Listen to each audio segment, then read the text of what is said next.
Un loup qui n'avait que les os et la peau, tant les chiens faisaient bonne garde. Ce loup rencontre un daim, aussi puissant que beau, gras, poli, qui s'était fourvoyé par mégarde. L'attaquer, le mettre en quartier, Sire Loup lui fait volontiers.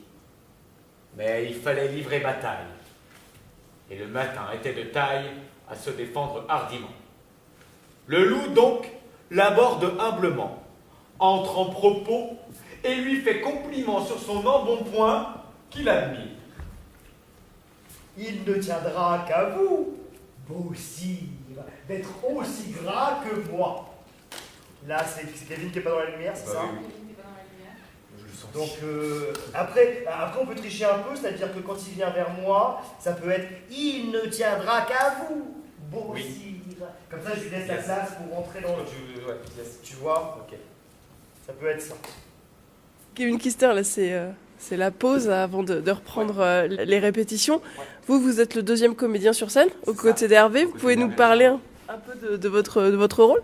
C'est donc un projet qui mêle à la fois la caverne de Platon et les fables de La Fontaine, avec de l'expression corporelle. Notre personnage est donc un peu spécial dans le sens où c'est pas un personnage qu'on connaît, qu'on peut lire dans n'importe quelle pièce de théâtre qui a un prénom ou qui a un nom, qui a une identité propre. C'est plus deux énergies, nos deux personnages, qui font corps au début et qui vont se dissocier, qui vont se séparer pour caricaturer un peu les défauts, les mal-être, l'état de nous les humains en fait. Voilà. Ouais, donc c'est pas évident comment on se prépare à incarner un rôle comme ça parce que du coup. Bah si, finalement ça ressemble à tous. Enfin, c'est des personnes que je veux dire, ça change pas de d'habitude quoi. C'est juste qu'il faut accepter le fait qu'on n'ait pas une identité propre, mais qu'on représente plus une idée, une émotion que une personne en fait. Faut vraiment intérioriser le truc. Ouais, faut intérioriser, mais comme un personnage lambda. Il n'y a pas de réelle différence, sauf que là, on s'exprime à travers des fables et aussi à travers le corps. Mais ça ne change pas d'habitude. Ça vous a permis de revoir ou de revisiter ces classiques-là? Parce qu'on les a tous vus quand on était petit, mais... Ah oui, les fables. Ouais, les fables, ouais, carrément. Parce que j'ai appris la cigale et la fourmi, je crois, comme beaucoup de personnes en CM2.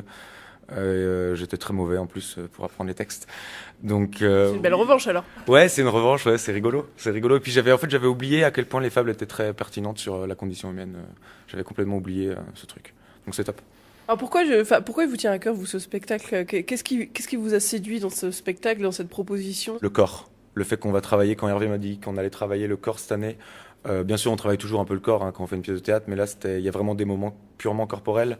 Et quand il m'a dit qu'on allait travailler ça avec Arnaud Le Gall, ça, j'ai vraiment aimé l'idée. Juste s'exprimer à travers le corps, transmettre une idée, une émotion purement corporelle. Ça, c'est top. On va vous laisser retourner bosser, du coup. Merci. Il faut se la refaire. Ouais, c'est bien qu'on l'ait dans le corps, Kevin. Entre en propos et lui fait compliment sur son embonpoint qu'il admire. Il ne tiendra qu'à vous, beau sire, d'être aussi gras que moi, lui répartit le chien.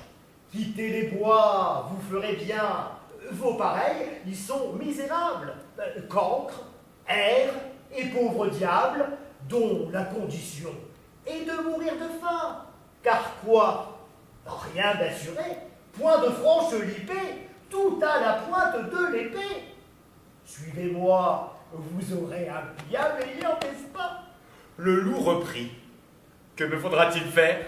Presque rien. Donner la chasse aux gens, portant bâtons et mendiants. Flatter ce du logis, à son maître complet.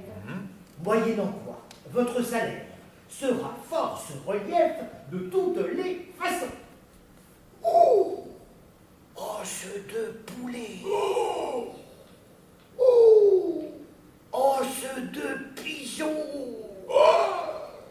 Sans parler de maintes caresses. Le loup donc se forge une félicité, qui le fait pleurer de tendresse. Chemin faisant, il vit le cou du chien pelé. Alors là, est-ce qu'il y aurait moyen, tu vois, là, il y a un couloir sur quelqu'un. D'accord. Tu caches